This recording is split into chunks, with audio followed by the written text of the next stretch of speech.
Alright guys, so PlayStation just dropped the release date for the PS5 Pro, as well as the price point, and boy is it steep. $699 USD for a discless PlayStation 5 Pro. And you can buy the disc drive for the PS5 separately.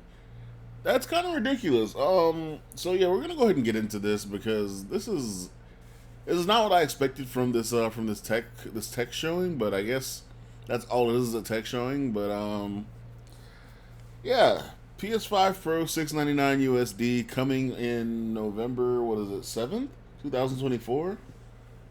With pre-orders lining up on September 26th. Yeah, we're gonna go ahead and read the blog spot because that's kind of ridiculous. So I read through the blog spot and I'm not really impressed with anything I've seen here. It's just kind of telling us what we're all getting when it comes to the specs. That it's going to be faster than the previous PS5, which we got to expect because we're paying an extra $200 for this thing and losing a disk drive, more advanced ray tracing, and an AI-driven upscaling, which, I mean, okay, whatever. But here's the thing to actually consider as well. This price is going up by $200, $300 depending on the system you have currently. We're losing a disk drive. We're losing the stand. They're not giving us a stand out the box. We got to buy this separately, and yeah, that's ridiculous in itself.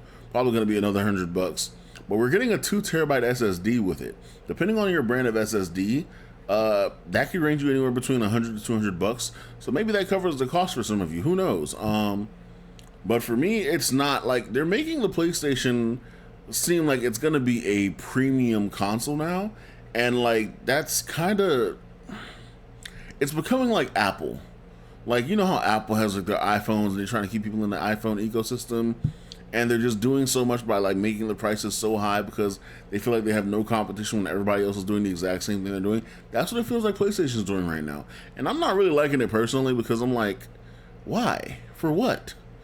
Like, it doesn't make sense because at some point you're going to run off everyone that you have because you can buy a base PC for gaming at the same price you're buying this for from out of Walmart. Now, it might not be as great.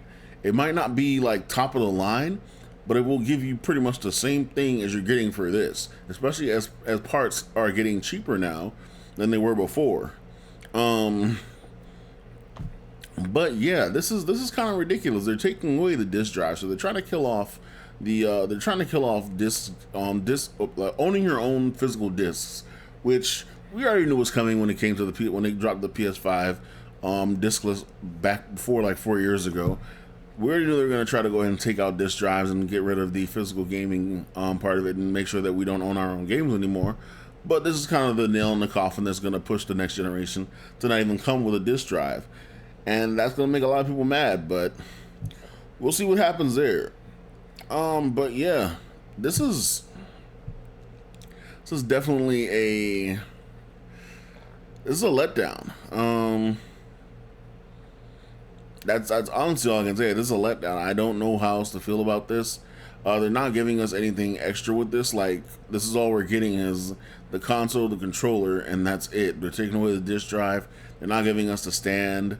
The USB slots look like USB-C slots, which means if you have like extra long cords like I do for my PS5, I have USB to USB-C slots that are extra long, that are like, I think like what, 10 feet long, and I use those religiously.